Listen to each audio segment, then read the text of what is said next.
الحمد لله رب العالمين، والصلاة والسلام على أشرف الأنبياء والمرسلين نبينا محمد وعلى آله وصحبه أجمعين. أما بعد، پیغمبر صلی الله علیه وسلم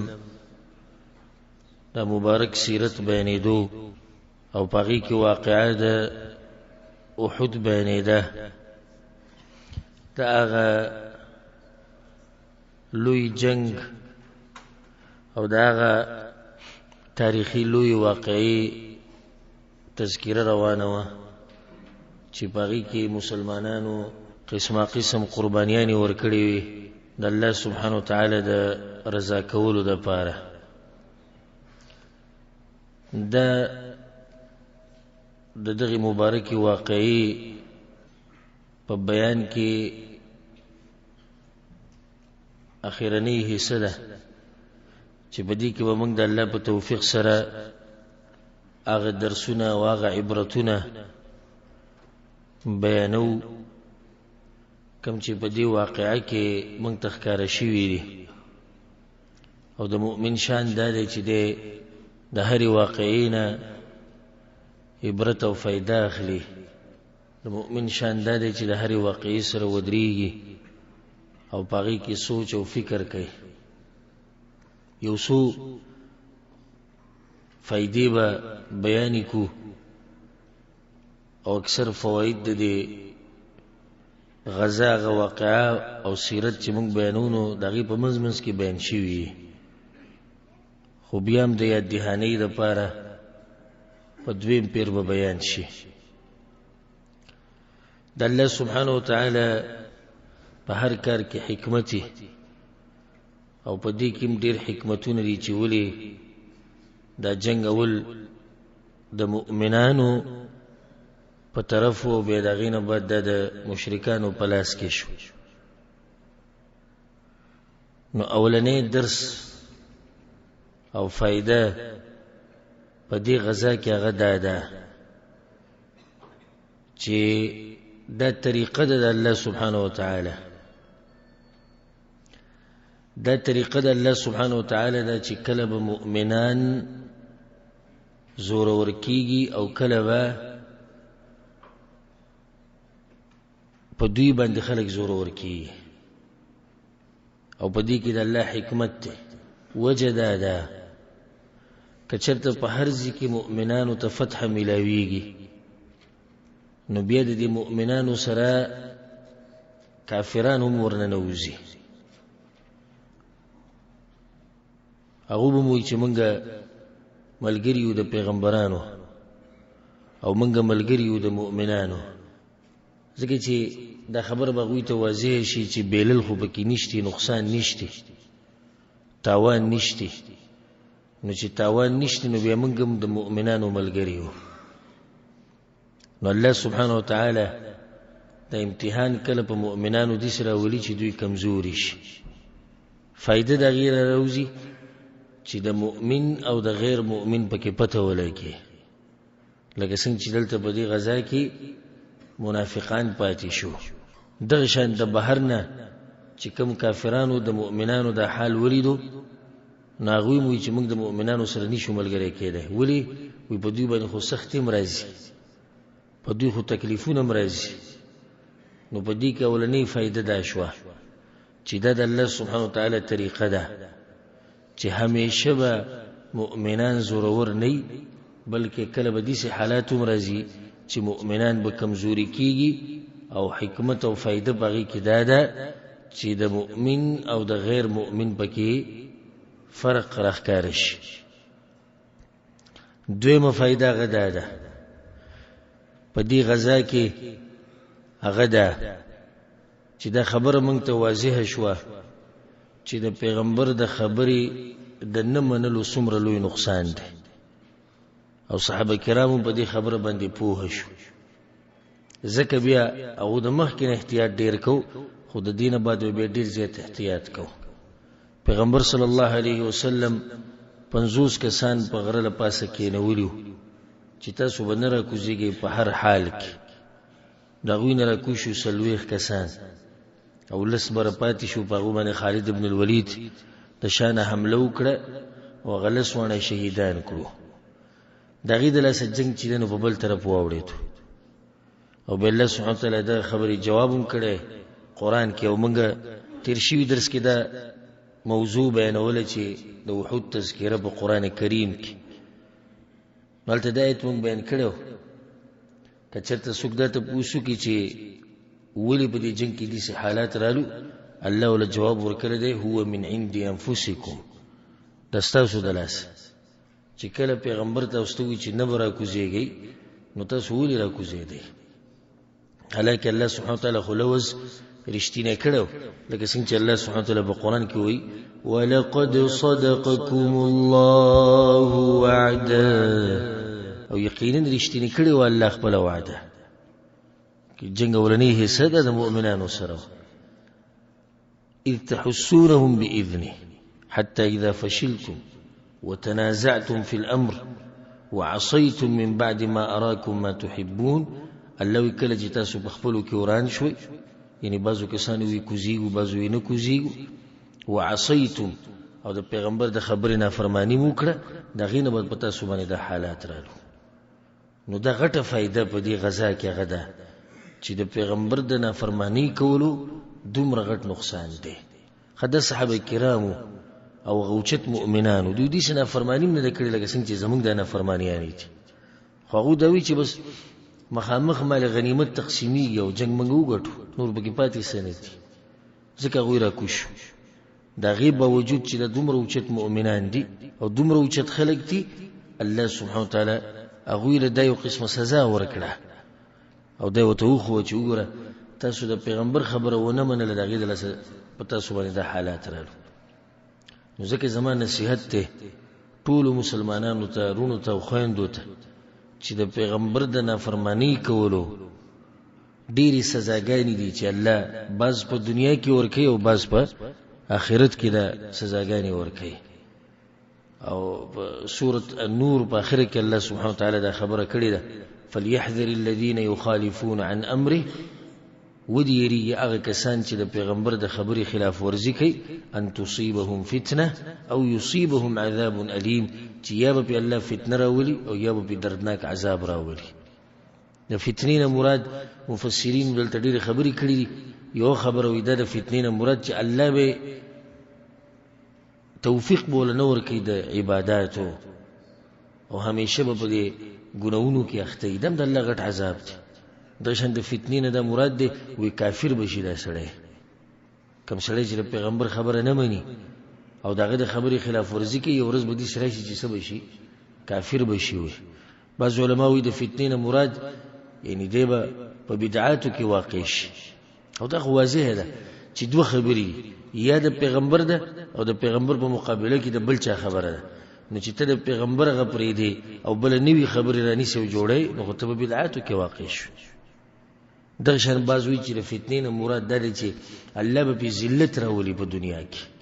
او د انسان به ذلیل ګرځي څومره عزت چې الله سبحانه وتعالى په قران او په حدیث کې اچولې نشنه عزت الله په قران او حدیث کې اچولې کوم عالم چې قران او حدیث بیانې کوم داعی چې قران او حدیث بیانې کوم استاد چې قران او حدیث بیانې الله سبحانه وتعالى د ژوند د برکتون نډک کې د بچو کې د په مال کې د په اهل او عیال کې د په عمل کې د په وینا کې د په فعل کې په هر څه کې الله سبحانه وتعالى برکت اچي سوجه د چې کله یو انسان قران او حدیث بیانې دغه خبره اثر کوي او کوم سړی چې قران او حدیث نه بیانې دغه په ګنټو بیانونو کې خوغه خبره اثر نه کوي وجدا ده چې څوک چې قران او حدیث بیانې الله د په وینا کې برکت اچي او د وینا دي زړونو ته کوزيږي د زړونو ګره د الله په لاس کې دي کې نه د عالم ستاقت رسی او نه بکی د بیانون کې ستاقت رسی او نه سره د داعی بکی طاقت رسی او کچرته طاقت رسیدې د بیانون کې نو د ټول خلکو د زړونو به خپل طرف تر اړولې او د خبرې به دغه په زړونو کې ورننويسته خدا کار دغه په لاس کې نشته ګوره خطبه الحاجه ستوي کله چې دا علماء اکثر دا بیانونه شروع کوي ان الحمد لله نحمده ونستعينه ونستغفره به باقي کې مخې ته دا خبره ده من يهدي الله فهو المهتدي ومن يضلل فلا هادي له. ولی دیزی کې دا خبره کوي، دا خبره ولی دا عالم چې در شروع کوي نو دا خطبه او په دې خطبه کې ولی دا خبره راغلی ده، فائدې یې ده ساتي. دا عالم دا خبره وکي په اوله کې وایي زه خو بیانولو والا یم او هدایت ورکوونکی الله دی، او دې ته اشاره ده ومن یضلل، او چې الله یې ګمراه کړي نو زما دا بیانونه نیغې لارې ته نشي راوستی. زړونو ته خبره کوزول د رب العالمین په لاس کې دا کار دی، ځکه چې زړونه د هغه سره دي او د هغه په لاس کې دي. څنګه چې حدیث کې راځي چې ټول زړونه د الله په دوه ګوتو کې دي، څنګه چې اړې راړې حق شانې اړې، څوک د هدایت طرف ته اړې او څوک د ګمراهۍ طرف ته اړې. که چېرته داسې کېدی چې هر عالم خپله خبره ستا زړه ته کوزولی شي نو بیا خو به مزې وي. موږ به کوشش کولی چې د خلکو دا زړونه بس خپل طرف ته راواړو، خو موږ ډېر زیات چې حد وکړو نو هغه خپل محنت کوو، کوشش کوو په بیانولو کې فقط، او په ښه طریقې سره چې دا خلک زما د دې بیان نه متاثر شي. نور دا سړی نیغې لارې ته رړول د چا په لاس کې ده؟ د الله په لاس کې ده. دا بعض وایي د پلاني عالم سره مه کښېنئ، د پلاني عالم سره مه کښېنئ، دو په سړي باندې سیچل کوي دا خبرې، وایي سړي زړه ته کوزي. هېڅ سیچل څوک نشي کولی. ده ته وایه تم دغه چل کوه که نه، وایه تم شروع وکړه په دې خلکو باندې دغه چل کوه کوم چې دی کوي، یو ته به یې خپل طرف ته راواړې. نو هغه چل دا نه دی چې داسې جادو کوي په خلکو باندې، هغه چل دا دی چې دا عالم قرآن او حدیث بیانوي او په قرآن او حدیث کې خپل یو اثر پروت دی، یو برکت پکې پروت دی. خبره مې ټوله دې پورې راواغسته چې کوم خلک د پیغمبر صلی الله علیه وسلم د اوامرو نافرمانی کوي او دغه په حدیثونو پورې خاندي او ټوغې کوي او دغه حدیثونه تقسیم کړي دي چې دا د هغوی دی او دا د هغوی دی، دوی دې ویرېږي د الله سبحانه وتعالی نه، او ودې یېرېږي دې نه داسې نه چې الله چې ته به فتنه کړي ور واچوي. د دې نه یېره پکار ده. څو فایدې شو؟ دوه. درېیمه فایده، احد په دې غزا کې چې څه شوي دي دا د پیغمبر صلی الله علیه وسلم د نبوت په دلایلو کې یو دلیل دی، او هغه داسې د هرقل باچا ملاقات د ابو سفیان سره شوی، اوږد حدیث اوږده واقعه ده. په هغې کې د هرقل د ابو سفیان نه یو څو تپوسونه کړي چې زه معلوم کړم چې دا سړی په رښتیا پیغمبر دی او که نه. ابو سفیان ورته وایي زموږ ایس یو کس پیدا شوی دی، زموږ په خاندان کې دی، او هغه وایي زه پیغمبر یم او دا او دا. نو هرقل سره خو علم و او دا خبرې اورېدلې وي او هغه دا خبرې په خپلو کتابونو کې کتلې وي، ځکه چې آسماني کتابونو کې خو د پیغمبر صلی الله علیه وسلم تذکره ټوله شوې وه. نو هغه ته یو سوال دا وکړو هل قاتلتموه، تاسو له دغه انسان سره جنګ کړی دی چېرته؟ دا کوم چې وایي چې زه پیغمبر یم، چېرته هم د ده خلاف جنګ کړی دی، د سره مقابلې ته ووتي؟ هغه وایي نعم، او موږ د سره جنګونه کړي. نو هرقل ورته وایي کیف الحرب بینکم و بینه، دغه جنګونه څنګه دي ستاسو د هغوی په منځ کې چې دي؟ نو هغه ورته سجال یدال علینا المره وندال علیه الاخرى، د بوقۍ په شان کله موږ هغه طرف ته زوره ورکېږو، کله هغوی په موږ زوره ورکېږي. نو هرقل ورته وایي صدقت، دا دې رښتیا وایي، کذلک الرسل تبتلا، پیغمبرانو ګوره یو نښه دا ده، د هغوی د پیغمبرۍ یو نښه دا ده چې په دوی باندې امتحانونه راځي، خو دومره ده چې ثم تكون لهم العاقبه، اخرنۍ نتیجه او اخرنۍ انجام او اخرنۍ ګټه هغه د چا رسي؟ هغه د دغه پیغمبرانو په حق کې رسي. نو دیزی کې په دې احد کې په پیغمبر باندې دا سختي راتله، دا دغه د نبوت په دلایلو کې یو دلیل دی، د نبوت په دلایلو کې یو دلیل دی چې په هغه باندې دا سخته رااله. څلورمه فایده په دې غزا کې هغه ده چې د رښتیني مؤمن او د منافق پکې پته ولګېده، او که چېرته دا سختي نه وي او دا حالات نه وي نو دا منافقان خو دقه د مؤمنانو په صفونو کې دننه ناست دي. ځکه الله په قرآن کې دا خبره کړې ده په سورة العمران کې ما كان الله ليذر المؤمنين على ما أنتم عليه الله دې څنګه کې چې تاسو پریدي په دغه حال باندې به کوم چی یې تاسو چې په تاسو باندې به هیڅ سخت نه راځي او هر څه به برابري نه نو یلا ولې د سخت راولي حتى يميز الخبيث من الطيب الله وی چې د پاک او پلید فرق راولم پرې چې د خلکو د پته ولګي چې څوک مؤمن دی او څوک منافق دی پینځمه فائدہ غدا الله سبحانه وتعالى غواړي چې زما د بندگان عادت شي په دې سره چې بندگی د الله د یوازې انسان پر راحت کې نه کوي بلکې په سخت کې هم د الله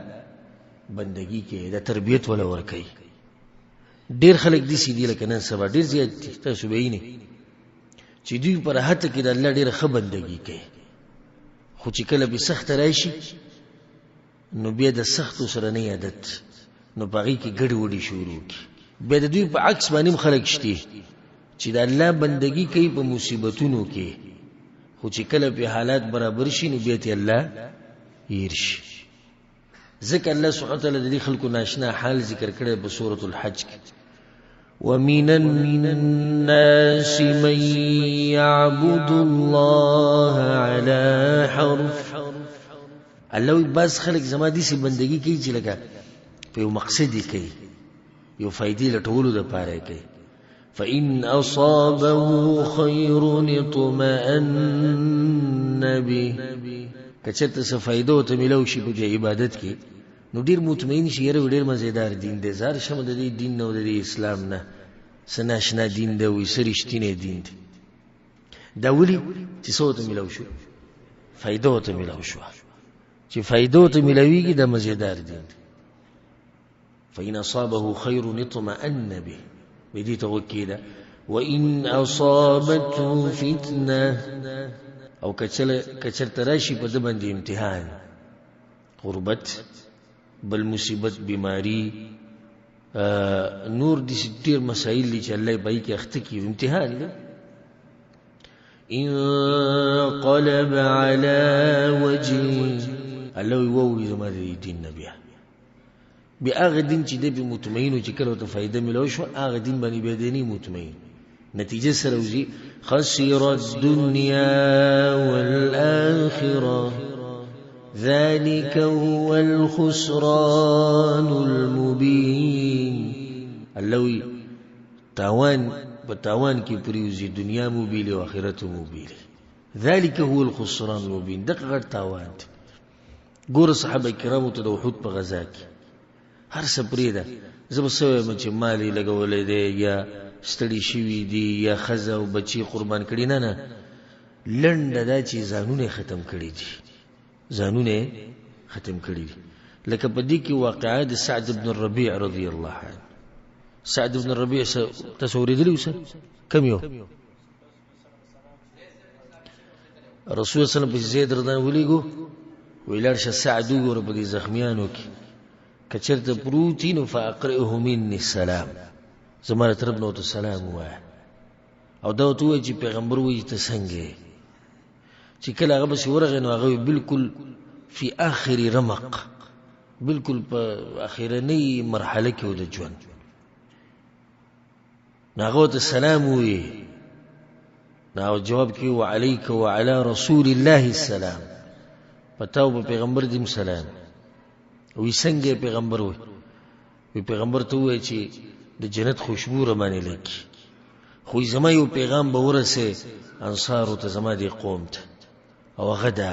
ورته وای چې سعد تاسو ته خبره کړو په اخري ځن کدن کې دا خبره کړو د نصيحت کچرته په تاسو کې یو کس دومره ژوندې دومره صاحب کی چې یو سترګې رپی او دې پیغمبر ته دشمن ورسېدونو د الله په مخ کې تاسو هیڅ عذر نشته دغه انسان نصيحت ته چې هغه په خپل مړ کېدو والے بیا هم په دې دین باندې مطمئن دی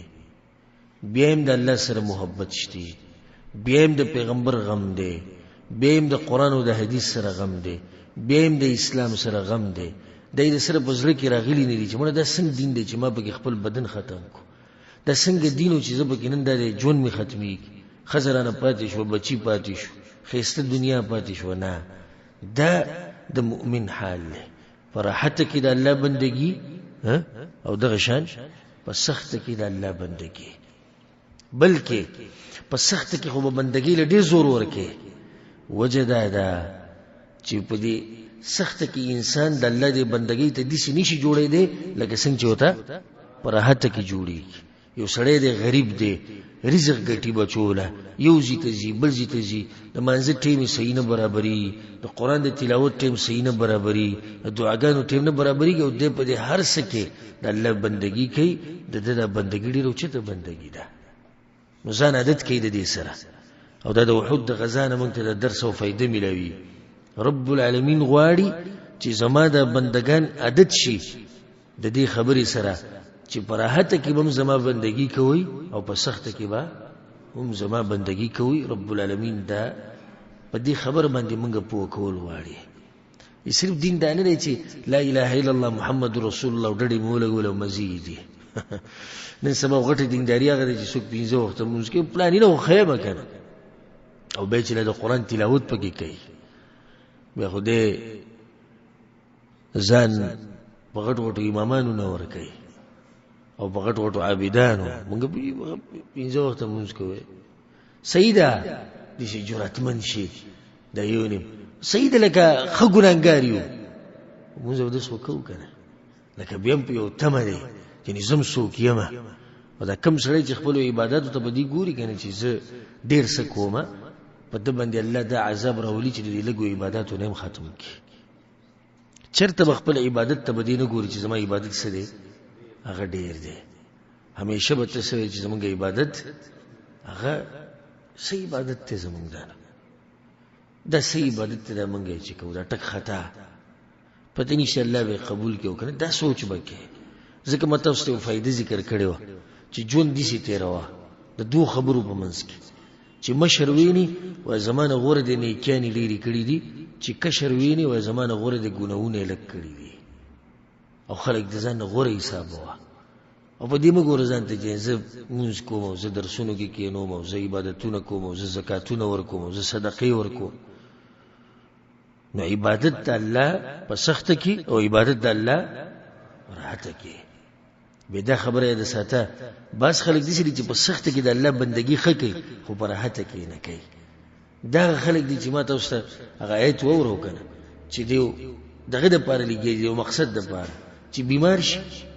نو دې سپینه ټوپۍ په سر کې او چغې وو الله ته او چې کله روح شي نو بیا هغه دعاګانې دې پریدي او د الله بندگی هغه ته شاته پاتې شي ځکه الله د انسانانو بے وفایي په قران کې په ډیرو ځایونو کې ذکر کړي او الله رب العالمین وی کله چې د انسان باندې سخت راشي فذو دعاء عريض الله پلني دعاګانې کوي به مات غټي دعاګانې او جړاګانې او د ځان سم یو ولي الله جوړ کړي الله وزغه دعاګانې ولا قبول کما سخت دي ختمه کما الله زمانه دي چې مخواړي كأن لم يدعونا إلى ضر مسا لکه د سره چې د ماته چې چغم نه والی په مصیبت کې دي چې زمانه مخواړي او دي چې زماغه دین دې شاته گزار کی لکه د سره چې بده سخت راغلی نو د سره چې لکه د ماته لاس چت کړي نه دي دي چې د سینې راو باسي او ګرځي نه جی منګ خود په خانه او منګ خو منګاو غټ خبري شروع کی او معمولی سخت پیرش په د جمعه په اول صف کې راشي او جمعه نه روزیم د ټولو نو ورسته لکه دې چې به دوکه ورکی چاله الله له نو قمقله دوکي خلک هغه چاله ورکول شي چې بغیبونه پوي نو ستادي جمعه ته درانه وته مقصد رب العالمین ته معلوم دی چې د بس مقصد راغلی او دام الله ته پته چې ورسته د ژوند څنګه دی د بیا ما سره رابطه ساتي او کنه ساتي و دوه کسان دي دا یو چې سخت پیرایشي دعاګانې غوړي الله دې سخت ختمي د دویم په سختو کې الله ته ډېری چغوي هغه سخت ته الله نه ختمي وجه صدا دغه وجه پیغمبر صلی الله علیه وسلم په حدیثونو کې بیان کړي حدیث کې دا دی د عبد الله ابن عباس رضی الله عنه روایت ته تعرف الى الله في الرخاء يعرفك في الشده الله پر راحت کې پیژنه ته په سخت کې پیژني دا سړی چې په سختو کې الله ته چغې وویلې او الله ته سخته ختمه کړه دا سړی په راحته کې هم د الله سره رابطې ساتي او دا سړی چې دا دویم چې په دې سختو کې الله ته چغې وویلې او الله یې نه قبلوي او په هغه سختو کې پروت دی دی په راحته کې رب العالمین نه پېژني صرف په دې سختو کې شروع کړې ده ځکه الله پرېښودی دی هغه شان نو غټه فایده د دې درس نه موږ ته څه میلاو شوه چې په راحته کې به هم د الله بندګي کې او په سخته کې به هم د الله بندګي کې لکه څنګه چې صحابه کرامو په دې سختو حالاتو کې خپل دین نه دی پرېښودی خپل پیغمبر یې نه دی پرېښودی خپل قرآن او حدیث یې نه دی پرېښودی او ما تاسو واقعیت بیان کړي وو که نه کله چې پیغمبر مدینې ته ننوتو د زنانو سره ملاقاتونه شوي وو که نه وشي د بعضو زنانو خاوندان پکې ختم شوي دغه یوې زنانه خو پکې رور پلار زوی او خاوند څلور کسان او هغې په خوله باندې دا سوال وي پیغمبر څنګه دی دې ته وایي بندګي د الله کول په هر حال کې دا نه چې هغې خپل ویښته راوویستو او چغې کړي دا څنګه دین دی چې ما پکې څلور سړي وبیلل او دا څنګه دین دی چې زما پلار پکې لاړ او ورور پکې لاړ او زوی یې لاړ او خاوند لاړ زه به څه کوم آخر نه موږ یو لس ریاله ورکو یو شل ریاله تاوان که چېرته موږ ته راورسي که چېرته موږ معمولي سخته تېره کړو د الله د دین دپاره بس بې دقه په زړه کې اړو راړو چې مړه دا په دې دیندارۍ کې خو ماته نقصان میلاویږي والعیاذ بالله نو په دې دین کې به ډېرې غټې قربانیانې راځي خو په هر حال کې به ته د الله نه څه د الله نه به راځي په هر حال کې به د الله نه راځي او دا خبره په خوله باندې همیشه عادت کې ځم په دې باندې الحمدلله على كل حال پیغمبر صلی الله علیه وسلم بدات ذکر ډیر وی الحمدلله على كل حال یا الله په هر حال کې ستا شکر او حمدونه او ثناګانې بیانو او یا الله مونږ ته راضي او ته زمونږ نه راضي شه والله که دسی امتحان الله راوړي والله دې موږ ټول د امتحانونو ساتي که دسی امتحان الله په موږ راوړي کنه چې دا ټول خاندان را ختم کی او د غربت ژوند یو ټیم روټۍ نه میلاوي او جسم د بیماریانو نه ډکي بیا هم په خوله باندې دقه ټکوي چې الله زدن راضي یم خو ته زمانہ راضي شه د الله نه وګوره ګیلې او شکوې نه کی چرته به د الله نه ګیلې او شکوې نه کوي یاد بالله دا بس خلک د جاهلیت خبرې شروع کی یا الله یوازې زدي لیدلې نه اوس دي چې د صحابه کرامو ته وګوره څومره سخته پیراله خو یو به دا ویلي چې الله یوازې دې زری لیدلې دا خو نه دی ویلي یا الله په پلاني ولې سخته نه راځي دا څه خبره شو ته په الله باندې اعتراض کې او الله ته طریقه خې چې سخته په مر ولا په پلاني راوله نه بس هر قسم حال د باندې نو سبب الحمدلله على كل حال یا الله په هر حال کې ستا شکر ده دغه شات یو فائدہ غزوه احد کې او د احد په دې جنگ کې غدا ده چې الله سبحانه وتعالى کچرته همیشه مؤمنانو له فتح ورکی نو کې دي شي د مؤمنانو په دې سره کې لګ دي سي د غراشي چې منګم سوکیو نو کله نه کله په الله مصیبت راولي د دې لپاره چې په زړونو کې د غلویواله را نشي د فائدې ده اوس که چې ته همیشه سلسله د فتوحات روانه نو کې دي چې د بعضو مؤمنانو په ځل کې سره شي چې دې لیک سوچ راځي چې منګم سوکیو نو دا غید دغه سوچ د نه وستو د پاره او دا غید ختمولو د پاره رب العالمین په مؤمنانو باندې کله نه کله دې سخت راولي دغه شان په دې غزا کې یو فائدہ ده چې الله سبحانه وتعالى جنت تیار کړی د مؤمنانو لپاره او څومره اوچت جنت ته دغه بعض صفات موږ بیان کړو په درسونو کې نونیت ابن القیم شرح چې ما کوله جنت طرف ته سفر دا جنت بغټل غواړي او د دې د غټلو لپاره لازم سخت او مصیبتونه تیرول غواړي نو ځکه الله سبحانه وتعالى په دې مؤمنانو باندې د سخت راوسته چې دوی ورسیږي چرته چې دوی ورسیږي جنت ته فیصله سوال وکي چیرې ولي په صحابه کرامو د سخت تر اخر په دې کې څه حکمت و حکمت ده چې الله چې دومره غټ جنتونه تیار کړی او دومره اوچت جنتونه تیار کړی د دې لپاره مهنت او کوشش کول غواړي قرباني ورکول غواړي رب العالمین په دوی باندې دا حالات د دې لپاره راوستو چې دوی حقدار شي د هغه جنتونو دا پکې حکمت د احد په دې غزا کې ګور ډیر زیات حکمتونه امام ابن القیم رحمه الله پس کې خپل کتاب زاد المعاد کې تفصیلا د حکمتونه بیان کړي د شان امام ابن حجر رحمه الله ذکر کړي نور علما بعض علما په مستقل رسالیم لیکلي دي په دې غزا کې دومره حکمتونه او دومره فائدې دي نو یو بګی دا شو چې الله سبحانه وتعالى جنتونه تیار کړی دي او دغه لپاره قرباني ورکول غواړي نو ځکه الله دا سخت راوسته دغه شان یو فائدہ او حکمت ده موږ ټول ته پته ده چې شهادت یو چته مرتبه ده شهادت او چته مرتبه ده او د الله ملګری ارمان او تمنا د دغه مرتبه کوي چې چرته ماته شهادت نصیب شي نو دا شهادت د هغه وخت پورې نشي رسیدي چې سو پورې د مؤمنانو ویني نه توشي وي چې سو پورې دوی خپل سرونه نه قربان کړي دا وخت پورې شهادت درجه ته څوک نشي رسیدي اوس که یو سړی دا وایي چې زه به سره خپل اس نه وم او الله مې دې شهید کې وچ په وچه نه دا اوس د جدا قانون دی خو چې کله یو سړی شهادت غواړي نو د شهادت لپاره به قرباني ورکوي وینه به تویږي او صحابه کرام ارمان کوي د څه شي د شهادت ولقد كنتم تمنون الموت من قبل الله خو تاسو ارمان کو د مرګ نه چې موږ شهیدان شو صحابه کرام ارمانونه کول چې الله موږ له شهادت راکړي ولی په دې غزا کې د سخت حالات رالو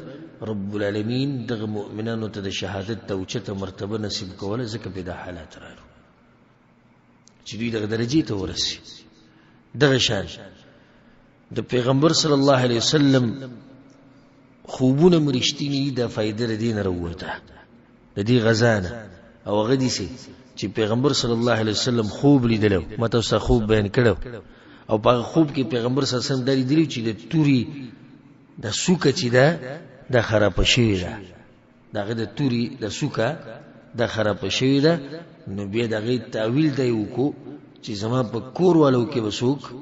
شهید کیږي نو یو بکې حمزه رضی الله عنه چې د رسول صلی الله علیه وسلم ترو هغه شهید شو او دغه شان عبد الله ابن جحش رضی الله عنه چې د رسول صلی الله علیه وسلم د ترور زویو نو د پیغمبر خوبونه سدي هغه رښتینی دي د فائدې دی غزانه هغه مونږ ته وروته دغه شان په دې غزا کې د پیغمبر صلی الله علیه وسلم په معجزاتو کې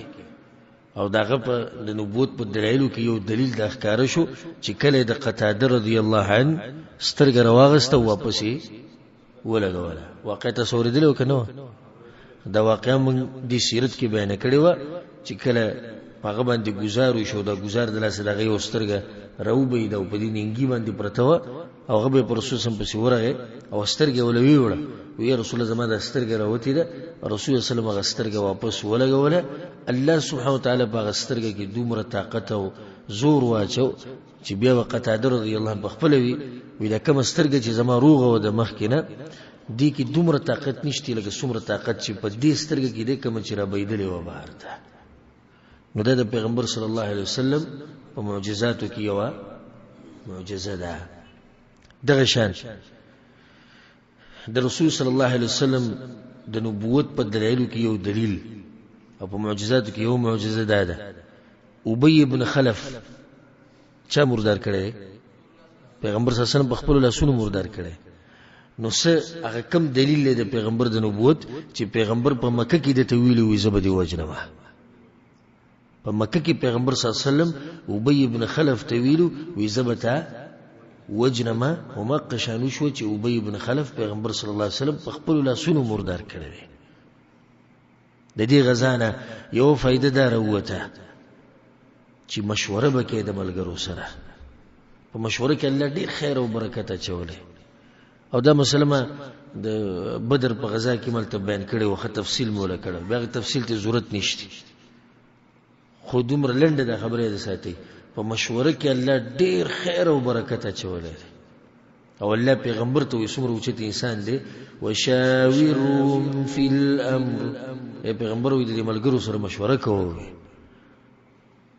دا موږ د کوم ځینې د مشورې د خبره ته واغسته وحد ته چې روانېدونو پیغمبر صلی الله علیه وسلم مشوره وکړه بعضو رای دا و چې په مدینه کې پاتې کیږو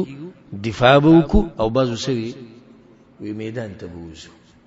نو چې پیغمبر دومره اوچت انسان مشورې کوي نو زما استاد لپاره مشوره ډیره لازم ده دا مشوره د خپل ژوند یو حصہ وګرځوه ډیر برکت به الله ستاسو په ژوند کې واچي یو مشوره او دویمه څه استخاره نو مشوره د مخلوق سره شو او مشوره د چا سره شو د خالق سره شو نو په ژوند کې به برکت ستاسو په ژوند کې به الله سبحانه وتعالى برکت اچي دغه شان یو فائدہ غدي دروته چې د پیغمبر صلی الله علیه وسلم شجاعت او بدری په کې راخاره شو په دې غزا کې راخاره شو اگر که زموږ په د مخ کې نه ایمان اخو د مکی سیرت نمنګ شروع کړي د زی په زی د پیغمبر صلی الله علیه وسلم د بدری او د شجاعت خبرې کی خو د احد په غزا کې د خبره راخاره شو او غدي سي چې کله عبد الله ابن ابي ابن سلول د لخر درې مې واپس کړه او 300 کسان هغه واپس بوتلو پیغمبر صلی الله علیه وسلم دغه د لسدا خبره نه کړي چې زمنګ به واپس شو ځکه چې 300 کسان زمنګ نه واپس شو د احد په جنگ کې دنه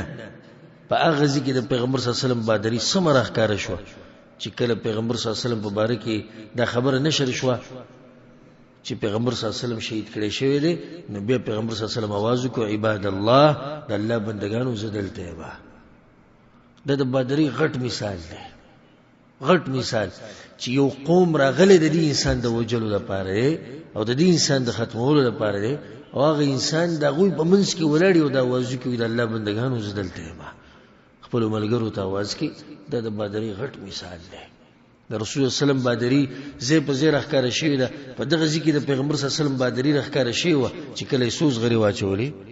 بوز غری واچولې دا بدری ده یعنی د پوخ جنگ او د سخت جنگ اراده و د رسول صلی الله علیه وسلم د رسول الله سلام بدری باغ ذکر راخاره شو چې کله غ زخمی شو مخ مبارک زخمی شو غاخی مات شو تندې زخمی شو زنګونی زخمی شو راولې دوی بکی یو کندې ته بیا پیغمبر صلی الله علیه وسلم د جنگ نو ورسته شوی نه دی د رسول صلی الله علیه وسلم د بدری مثالونه یې دا ټول او دا هغه انسان دی علي بن ابي طالب رضی الله عنه وی کله چې په جنگ کې سخت ډیره شو او جنگ به سخت شو نو موږ به د پیغمبر شاته ولاړو موږ به مطمئنو چې زموږ مخې ته یو غر ولاړ دی دومره بدر انسان او دومره د شجاعت نه ډک انسان د په تاریخ کې تفصیل شي ملوي دي دغه شان د دې غزانه د خبره موضح شو چې پیغمبر صلی الله علیه وسلم لا الله ناشنا سوچ او فکر ورکړي د عسکري سوچ سیاسي سوچ الله سبحانه وتعالى ورکړي خپل پیغمبر صلی الله علیه وسلم وغدي سي چې ګوره د جنگ په اوله کې څنګه زید مؤمنانو د پاره ورکو او به څنګه 50 کسان په غرمه له پاسه کینول دې مسلې تفصیل ما کړې به تفصیل نکوم تاسو به یاد یې مسله کنه یاد مونږ پاغه ځکه ویلو ګور چې پیغمبر صلی الله علیه وسلم په میدان کې څنګه زینه د ځان د پاره غوړه کړو حالانکه مشرکان د مؤمنانو نه مخکې دی میدان ته رسیدلی خو دغه زینو ته دغه سوچ نه لري کوم زینو ته چې چا سوچ ته لري د پیغمبر صلی الله علیه وسلم د پیغمبر صلی الله علیه وسلم سوچ او فکر د الله د توفیق نه بعد چې مؤمنانو ته غټ نقصان ونه رسیدو او کچرته دغه زینه پیغمبر صلی الله علیه وسلم نه غوړه کړی دا کمی چې غوړه کړیو نو مؤمنانو ته د دین زیاته سخت رسیده او د دین زیات تکلیف به وته ملو شي خدای د پیغمبر صلی الله علیه وسلم قیادت ته او دغه مشرتیا او دغه اوچت سوچ ته چې الله سبحانه وتعالى ول ورکړو او دغه اوچت زینه غوړه کړیو په دې غزا کې یو فائدہ ده چې د پیغمبر صلی الله علیه وسلم غ رحمت او شفقت او مهرباني راخاره شو پیغمبر صلی الله علیه وسلم چې کله روانو د احد طرف ته ماته څه د واقع بیان کړي وکنه چې صحابه کرام او پیغمبر صلی الله علیه وسلم د یو کس په باغ کې تیر شو چې هغه سو لونو او کانی راوغستو خوري مؤمنانو باندې گزار کړي نو صحابه کرام اراده وکړه چې وجني رسول صلی الله علیه وسلم پریدي دعوه فانه اعمى القلب اعمى البصر دا سره پریدي د دسترګي مړندې دي او زړه زړه مړون دي د پیغمبر مهرباني او شفقت ته چې ملګری ته وي نه وجنه یې مپرې دي د پیغمبر شفقت او مهرباني په هغه ذکر راخاره شو چې کله د مخ نه ویني پاکول او دی وی اللهم اغفر لقومي فانهم لا يعلمون یلا زما قوم وبخي باز روایت کې اللهم اهد قومي یلا زما قوم ته هدایت کې دوی ته پته نشته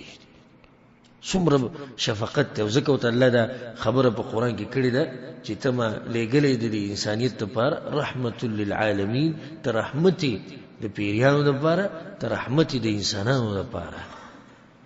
په دغه ځکه پیغمبر دا سوچ نه دی کړی چې څنګه یو قوم زما د مخ نه ویني رو باسي زما مخ زخمی کوي او زه دعا کوم د غوی د هدایت لپاره او زما استا چا سره معمولی مسله راشي د 100 روپو 200 یا الله تباہ بربادي کوي یا الله په شرمونو یو شرمو یا الله ذلیل کا یا الله دې شي الکه شي چل خو دنیوي مسله د حل بشي دا خبره به برابر شي جوړه بشي ته دومره خیری او دومره دشمنی ته څه ضرورت پلانی په ما سلام نه دی چولې بچو ته بکور کی وی کچا د پلانی په خاندان کې یو کس تصریف په خیر مو نو زما کور ته بنای شي دا زمونږ معامله خو معامله د رحمت للعالمین غداده چې یو قوم زخمی کوي غاخ ولا ماتي وګول زخمی کوي تندې ول زخمی کوي زنګون ول زخمی کوي دغه د وجلو کوشش کوي دغه ملګری وجني دغه ترې شهید کړو دغه خپلوانی شهیدان کړو هغه بیا مو اللهم اهدي قومي فانهم لا يعلمون یا لزما قوم ته هدایت کوي ته پته نشته دي اخلاق پزان کې پیدا کړي او مبار به تاسو ته نصیحت کړي چې د سپکو سره وزن نسپکه او د کمزور خلکو سره وزن نه کمزورې کې تب خپل اخلاق هغه به اوچت ساتي تب خپل اخلاق معیار هغه به بر ساتي چې کس راشي ته سپکه خبرې کوي بدی ردی وي تاسو دښمنی کوي وروره خپنه شي غوځه دغه ځته نشم درسېده ځکه ته ډیر کته تلې او موږ بره یو نو زه نشم کولای چې ځان را کوز کم ستادي درجه ته په دې بل ست عزت خډيره په دې بل سبحانه تعالی د خلکو د زړونو ست طرف تراړي او د چهر ځکه سره خرج پرې شي او د هر چا سره جنگ جګړې او کنزلي او بدی ردی او د هر چا نه د انتقام بدله چې یې انتقام د غستو اراده چې زبد پلانینو بدل اخلم او زبدا کوم دا سره عمر لذلیل ګرځي عزت موبیلی خسته اخلاق موبیلی دینی احکامات باندې عمل ونکي نو د پیغمبر شفقت او مهرباني ده چې راخاره شوی د بدغزي د پیغمبر شفقت او مهرباني په هغه ځکه راخاره شوی و چې جلیبی رضی الله عنه د ځان سره په غیږ کې نیولو د پیغمبر صلی الله علیه وسلم محبت ته د مؤمنانو سره چې د کافرانو د پر دغه پوزله کې دومره رحمت ته نو د مؤمنانو د پر به څومره رحمت وي دغه شان په دې غزا کې یو فائدہ ده چې د پیغمبر صلی الله علیه وسلم هغه صبر هغه راخاره شو چې څومره صابر انسان دی د پیغمبر صلی الله علیه وسلم زکوت الله سوی فاصبر صبرا جمیلا پیغمبر صبر وکړو صبر جمیل او سوال سره کې درې صبر جمیل څه مطلب دی الله به دې شی ویل چې صبر وکړه فائدہ یاد ساتئ اشاره ده دې ته چې اے پیغمبر پتا بدی سي حالات راځي چې التب صرف صبر نه پکار التب سم جوور صبر پکاري ځکه چې ستا په مخ کې بستا مرګري شهیدان کیږي ځکه چې تب په خپل غیږ کې خپل مرګري نیسي او د غوینه بساوته ځکه چې تب په خپل لاسونو باندې 2 کسان 3 کسان د په یو ځای قبر کې خخه ځکه چې تب په خپل لاسونو باندې خپل ترخه خه تب په خپل لاسونو باندې د ترور زوی خخه تب په خپل ملک به پریدي تب د خپل علاقې نه وزي تب باندې خلک بدنامي لګي تب پورې خلک خاندي تب پورې خلک مزاح کوي تب غربت په باندې راځي قسم حالات په باندې راځي نو پیغمبر معمولی صبر ته ضرورت نشتی صبرا جمیلا سم صبر ته ضرورت دی مضبوط صبر پکار دی بری سختو کې او ښکار شو د غزا نه چې پیغمبر څنګه صبر کړی دی تاسو سوچ وکړئ چې او یا ملګری دغه شان تس نس پراته شهیدان او دا غوینه چې نه پوزه پرې کړې شو چې نه شونډې او چې نه زړه راويسته او چې خېټه سیرلې ده چې نه لاسونه پرې کړې چې نه خپې پرې کړې او په دې مقام کې خپل حوصله نه بیللې او په دې مقام کې پیغمبر صلی الله علیه وسلم راولګي د الله ثناګانې ویلې وي یا دې ته کني دی څومره صابر انسان دی وګوره تاسو مو کې په هر حال کې د الله شکر بیا هم د الله شکرونه وېستو او یا شهیدان پراته دي خو بیا هم سره شکر او صبر یا الله مونږ راضي او خو ته راضي شه خو بیا هم ته راضي او یا کسان پکې شهیدان شو او یا نه وي کو یا الله کې شهیدان شي مونږ د الله ناراضي دي ته مؤمنان وي دا هغه تربيت چې پیغمبر صلی الله علیه وسلم مونږ له راکړې دي څنګه صبر کړی دی ناشنا او په هر ځای کې د صبر تلقین ورکړي بغیر د دې صبر نه کېدم نه د کوم ورځې نه چې وته نبوت ملو شوی دی او په مکه کې دا خبرې مشهورې شوې دي د خزي لپاره ګرځي دي د مال لپاره ګرځي دي د شهرت لپاره ګرځي ذکر الله سوي دي په سورة القلم واصبر لحكم ربك ولا تكن كصاحب الحوت پیغمبر وی صبر بکې غره هغه مې ولا به چلونه کې تاجیو کې یونس علی السلام وتعالى دی صبر بکې لازم به صبر کې هر ځکه صبر او صبر په مکه کې دنه څومره تنگ کړي صبر طائف تلا الته پکانو باندې وشته دي صبر ترې مړ شو الته صبر خزه مړ شو خدیجه الته صبر درې زامنی په دې جون کې پړوکواري هغه خخ کړی دی پیغمبر صلی الله علیه وسلم به صبر ملګری دغه په مخ کې وته سخت او عذاب ملاویږي په مکه کې او پیغمبر صلی الله علیه وسلم صبر کوي سمیه رضی الله عنها په منځ باندې دوه ټوکړي کیږي پیغمبر یې صبر ابو بکر صدیق سره راوته سورځي په سفر باندې واغه سختي تیرولي هغه لوګي او غتندي او امتحانونه صبر د بدر هغه جنگ او باغی کې هغه سخت حالات صبر کوي پیغمبر د احد په غزا کې خو به د مصیبتونو غر په دوی باندې رامات شو الله تو صبر کوي پیغمبر غره د دینه سخت حالات و په تاسو راځي او تاسو به ووري چې څنګه حالات راغلي په مؤمنانو باندې د احزاب په جنگ کې په غزوه خندق کې الله سويلته وبلغت القلوب الحناجر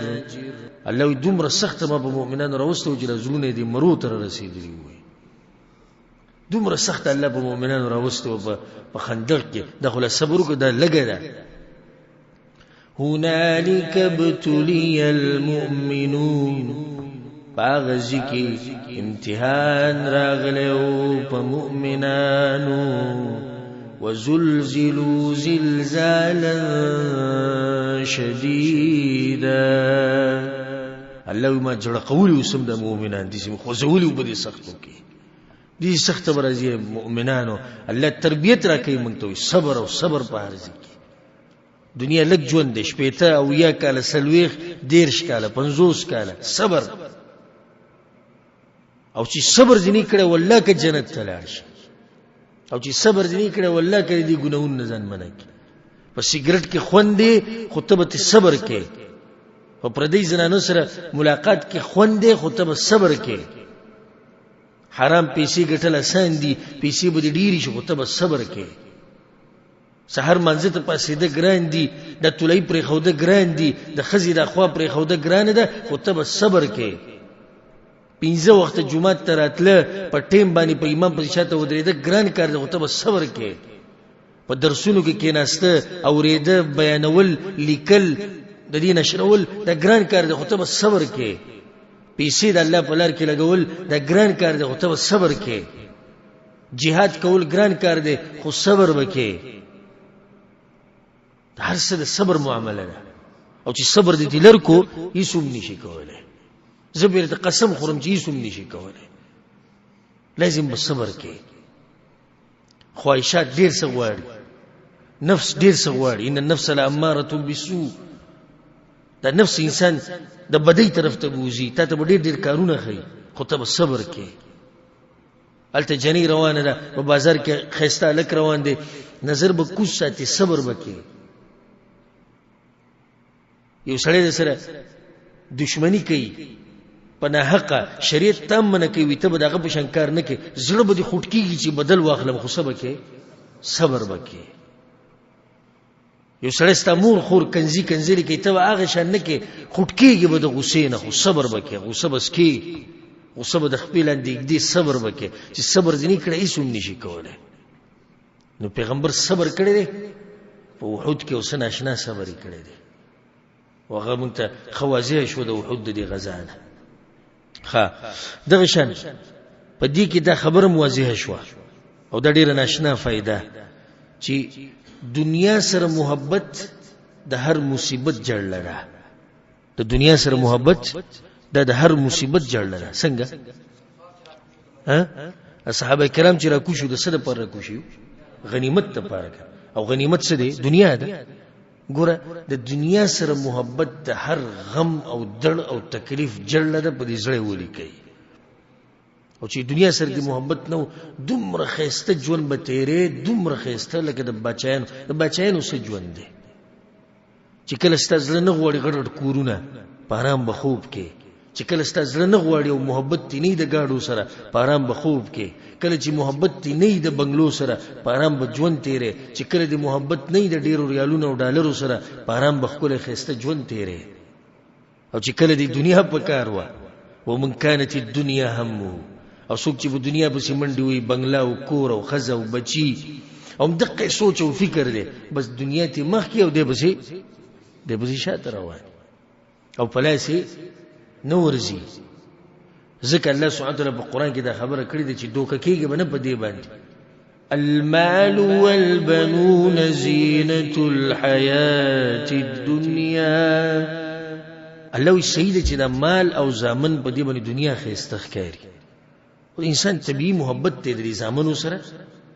او د دنیا د مال سره. زامن په دې ذکر کوو ځکه چې دا د انسانانو طبیعت دی چې په دې بچو کې زامن ډېر خوښوي، وي دوی موږ له دنیا ګټي، دا هم په دې خوښ، دغه هم د دنیا محبت دی. زوی دې ولې خوښ دی؟ سبا له به څه کوي؟ مزدوري به کوي، پیسې به راوړي. دا هم د بچو سره چې زیات محبت دی د دنیا د راسه. او بل دا چې فخر به کومه، سینه به ټپومه، وایي زما هم زامن شتي، سلور دی، پینځه دی، لس دی، نه دی، زلمی دی، تکړه دی، ښایسته دی، تعلیمونه یې کړي دي، چې دا تذکرې بیا په مجلسونو کې کوم. الله دا صرف زینت دی، او زینت ته څه وخته پورې همیشه. ګوره زینت نه پاتې کېږي. زینت چې د همیشه پاتې کېږي نه. لکه یو زنانه ده ځان ښایسته کړي، یو پروګرام له روانې، همیشه قشاني څه وخته پورې ښایسته بیا ښایسته شي، ختم شي. بلکې کم ښایست ول الله ورکړی دی هغه هم ختم شي.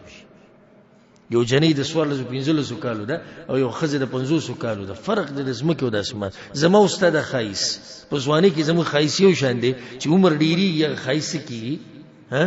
هغه کمزوری کېږي. ښایست چېرته نه پاتې کېږي، صرف د ایمان ښایست پاتې کېږي. نور دا ښایستونه دا نه پاتې کېږي. المال والبنون زینة الحیاة الدنیا.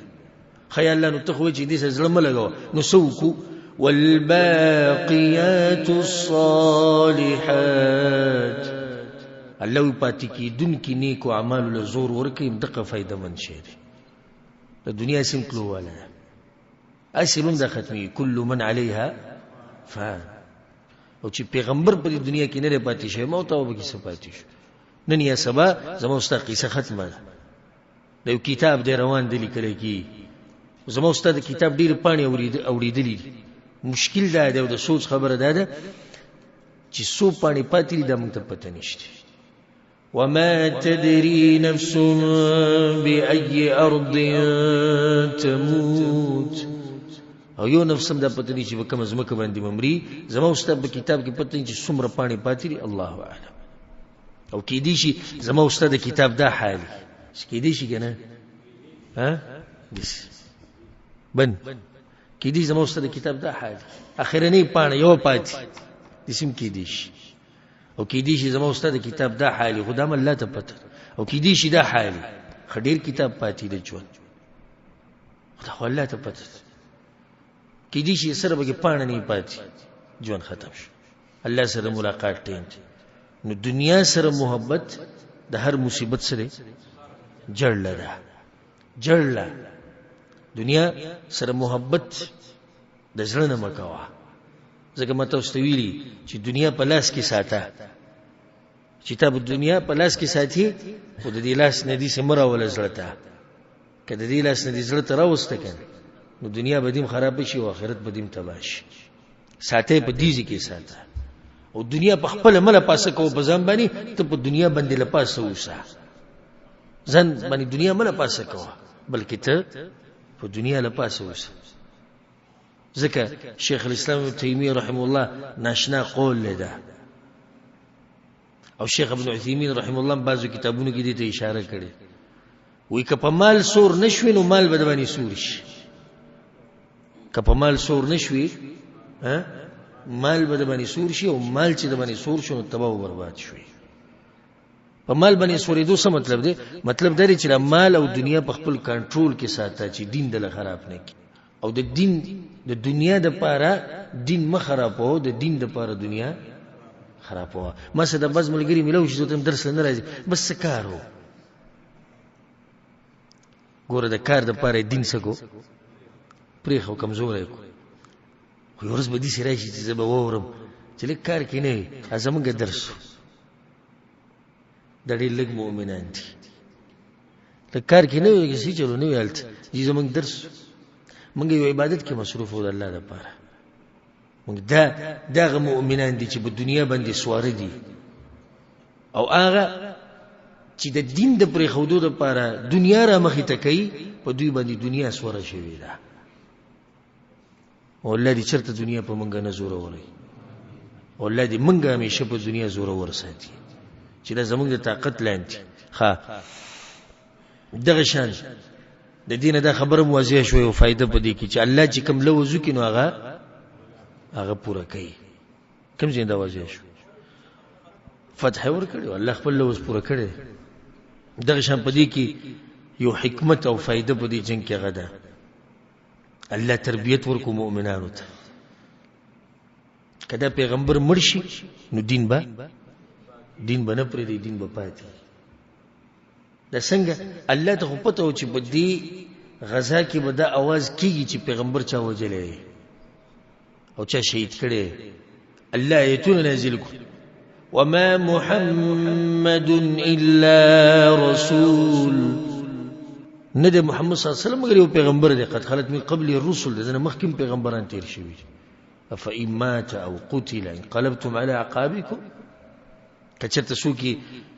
شهید کی یا دې په خپل مرګ باندې مړ شي نو تاسو بس کوي دین به پرې دی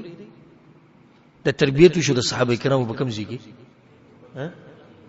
د احد کې او سبحان الله صدقو خو جبه آیت او حدیث ووریدو بس تغه به دغوی به جوونو انس بن النضر رضی الله عنه چې کله روانو عملګری او توازو کوي خبر خو نه چې خپو ولاړو د عملګری وشي چې لولي وی پیغمبر صلی الله علیه وسلم شهید شو ګوره تربیت دغوی څنګه نو جواب کوي وی که شهید شونو خپل کاری پوره کړی دی پاسه و زمنګ نمبر دی چې هغه دین د پرځان قربان کو به کم باندې هغه ځان قربان کړي او د دې اثر په هغه ذکر راخاره شو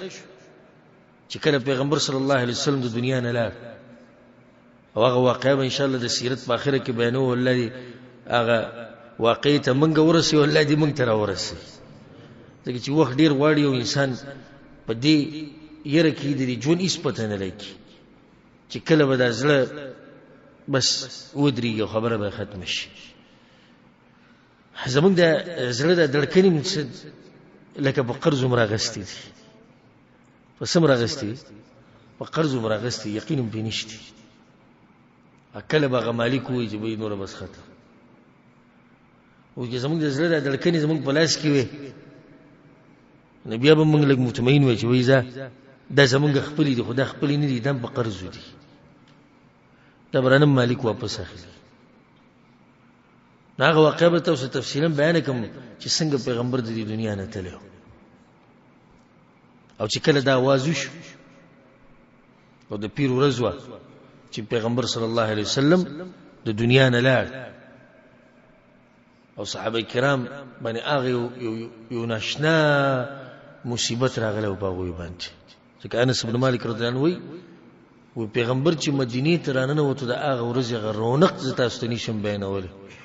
او په کومه ورځ چې پیغمبر موږ خاورو ته کوز کړو د هغه ورځې هغه تیاره زه تاسو ته نشم بیانولی مدینه تکه توره شوې هر ځای کې بس صحابه کرام دې صدمې سره مړه شوي چې څنګه ورته خبر ورسېد پیغمبر وفات شوی دی بس هارټ اټیک سړي ته وشي د مصیبت مړه شو بعضو خبرې پرېښودې وي دغه شان ناست شو په څنګه چې وقع شاري عمر بن خطاب پکې توره راویسته وي که چا وي چې مړ دی زه په سر ته جدا کوم ملاقات له تلی را به شي خو ابوبکر صدیق رضی الله عنه هغه انسان چې د پیغمبرانو نه بعد اوچت انسان دی نو هغه تقریر وکړو او په هغه تقریر کې دا آیت وی وما محمد الا رسول عمر بن خطاب رضی الله عنه د ډېرې سختۍ نه د آیت زموږ نه هېر شوی و بلې سختۍ کې داسې کېږي چې انسان ته یاد شي هم هېر شي تاسو خیال کړئ په چا داسې مصیبت راشي یا بل ته تپوس وکړي وایي هغه پلانې کار مړی وی خو زموږ ځان له دماغو نه هر څه وتي دي او دومره غوسه او توره راویسته او په چا کې څه طاقت یو خو چې عمر بن خطاب اسې قاري څوک یې مخې له نشي ورته بیا چې اوس توره لاس کړي خو یو ابوبکر و چې هغه په ده زورور و او ده ته هم پته و چې دا اوچت سړی کښېنه وی عمره کښېنه اول خبره واوره بیا به وروسته خپله خبره کړي کښېنه و بیا دغه تقریر وکړو په تقریر کې دا آیت وي بس چې څنګه عمر بن خطاب دا آیت واورېد د خپلو لاسونو نه سات دم وختو چې دا خبره خو صحیح ده مرګ خو به راځي په پیغمبر باندې إنك ميت وإنهم ميتون پیغمبر ته به مرې او دوی به مرې په دې غزا کې د صحابه کرامو هغه ناشنا محبت راښکاره شو د پیغمبر سره اوس ناشنا محبت دی اوږد داستان دی دغه محبت هغه د طلحه رضی الله عنه هغه دفاع کول د پیغمبر صلی الله علیه وسلم او دغه شان د ابو دجان رضی الله عنه سعد بن ابي وقاص رضی الله عنه ابو بکر صدیق رضی الله عنه حنظله رضی الله عنه جلیبیب رضی الله عنه د دې محبت د دین او د پیغمبر سره راښکاره شو دغه شان په دې غزا کې ایمان د غوی د زنانو راښکاره شو لکه ام ایمن رضی الله عنها عائشه رضی الله عنها ام سلیم رضی الله عنها د زنانم په دې غزا کې وي نو هغه ایمان راښکاره شو دغه شان په دې کې دا فائدہ مونږ ته یو فائدہ ملو شو چې زړه غټ ساته خلکو ته بهانه کوه او دا په هغه ځکه مونږ ته دا درس ملو شو چې پیغمبر صلی الله علیه وسلم د خپل تر قاتل حبشي سکو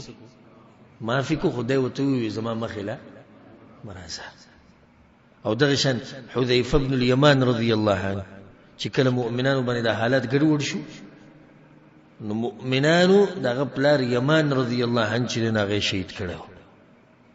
او دوی چې ویلي وی الله بندگانو زما پلار دی خو هغه شور کې چره د خبره وانه ورید او به چې کله صحابه کرام رالو او صحابه کرام به وی د حذیفه مونږ د یو خبره نشو یې وی چې کله د صحابه کرام رالو دغه د ملګری وخت استاد پلار مونږ وی غفر الله لكم الله تسوبخ ما تخو خبره په دې ختم کړو الله تسوبخ دا د مؤمن شان دی بخانه هر چاته او هر انسان نه خطا کېدی شي په دې درس کې د په دې غزا کې دا فائدہ مونږ ته ملو شو چې عزتمن انسان هغه دی چې تقواداري نه رنگ ته کته کیږي نه نسب ته کته کیږي نه خایس او نه مال ته لکه څوک لکه جلیبیب رضی الله عنه هر سړی خپل مړی راغسته دی هر سړی خپل شهید راغسته دی پیغمبر صلی الله علیه وسلم جلیبیب رضی الله عنه راغسته دی چې نسب نشتی منګه مؤمنان دغه کمزوري نسب ولا منګ دغه قومیز یو چې نسب نشتی منګ دغه رونه یو ملګری نشتی منګه ملګری یو خو چې د الله ملګری دی زمونږ د سر تاج دی او چې د الله دشمن دی ورب الکعبه زمونږ دشمن دی اگر که زمونږ پلار دی د کوم نه چې پیدا یو دغه زمونږ دشمن دی بیا لکه چې زمونږ رابطه هغه ټوله جوړه په څه باندې ده؟ الولا والبراء، د الله دپاره دوستي او د الله دپاره دشمني. په دې غزا نه دا فایده موږ ته راووته چې الله خبرې کوي څنګه چې د هغه د شان سره ښایي، لکه چا سره چې کړې وي د عبدالله سره، د جابر رضی الله عنه پلار سره الله خبرې کړې. د دې غزا نه دا فایده موږ ته میلاو شوه چې جنت ګټل ډېر ګران کار دی او جنت په ارام نه ګټلی کېږي. د دې لپاره به سختې تېرې او جنت ته چې کومه لار تللې ده هغه ډېره اوږده لار ده او داسې لار ده چې مصیبتونه پرې ډېر زیات دي. لکه څنګه چې دې صحابه کرامو جنتونه ګټلي، موږ وایو څه خوشبخته، خو دې خوشبختو قرباني کومه ورکړې وه هغې ته مو وګوره. د دې نه دا فایده راووته چې مړی کوم ځای کې وشي نو هلته به یې خښې. په دې باندې ما تفصیل بیان کړو. دغه شان دا فایده له دې نه راووته چې شهید به په دغه خپلو کپړو کې خښولی کېږي او دله به غسل نه ورکې او ده باندې به مونځ نه کې. خو دا ما ذکر کړی و یو فایده، شهید باندې د مانځه کله نا کله په شهید باندې مونځ کول د جنازې جایز دی او ثابت دی. دغه شان د دې نه دا فایده م راووته دې غزا نه چې په یو قبر کې د ضرورت په وخت کې په یو قبر کې د یو نه زیات مړي خښولی شي. دغه شان د دې نه دا فایده م راووته چې قرآن والا عزتمن خلک دي. دا فایده کوم ځای راووته؟ پیغمبر به تپوس کو چې کله به 2-3 مړي خښول وی ایهم اکثر اخذا للقرآن، په دوی کې کم یو ته قرآن ډېر یاد. هغه وویل یا رسول الله پلانین هغه به په دې قبر کې په لحد کې به مخکې کو، دغه شان به د قرآن والا د قیامت په ورځ د ټولو نه مخکې ولاړ شي. دا بعض عبرتونه او بعض درسونه د دې غزا نه، اگر که درسونه او عبرتونه به ډېر زیات وو. دا زمونږ مختصر سفر و د دغه تاریخي واقعې سره، د هغه واقعې سره چې هغه د زیرو نم ډکه وه او هغه د غمونو نم ډکه وه. د هغه واقعې سره زمونږ د سفر و چې په یې کې د صحابه کرامو د ایمان څه ناشنا واقعات پکې راپېښ شوي او موږ ډېر ښایسته سفر و، ډېر خوندور سفر د دې غزا سره. نو سوچ وکئ، د زما د خبرې ته غوږ کوله وکئ چې صرف د دې سیرت د دې برخې سره د سفر دومره خوند وکړو نو چې د دې کسانو سره په جنت کې ناسې نو څومره خوند به کوي. د دې صحابه کرامو سره کوم چې موږ یادوو چې دوی سره په جنت کې، او د کم پیغمبر چې موږ د سیرت بیانو چې د سره په جنت کې بخوا کې ناسي، د هغې به ځان له ښووني، د هغې به ناشنا ښووني. ځکه سیرت کې راځي کله چې پیغمبر صلی الله علیه وسلم وفات شو نو د صحابه کرام چې به کوم ځای کې را جمع کېدو نو بس په ژړا کېدو به، نو بیا به تپوس شي ولې ژاړئ؟ د پیغمبر هغه مجلس راته رایاد شو. زه هم ډېره ګرانه وه صحابه کرامو ته چې دا انسان ته الله واغستو،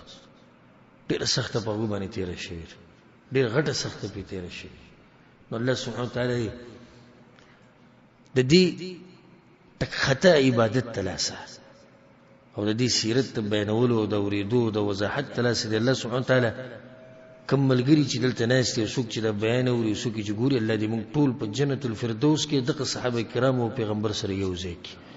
الله سبحانه وتعالی دې زمونږ مشران او کشران ټول وبخي او الله سبحانه وتعالی دې موږ له توفیق راکړي چې د صحابه کرامو په دې نقش قدم روان شو. الله سبحانه وتعالی دې موږ د فتنو نه او د امتحانونو دې الله په امن او امان کې ساتي، لکه چې ایمانونه زموږ کمزوري دي. الله سبحانه وتعالی دې موږ له مرګ په هغه وخت کې راولي چې رب العالمین زموږ نه راضي. هذا والله اعلم وصلى الله وسلم على نبينا محمد وعلى آله وصحبه أجمعين.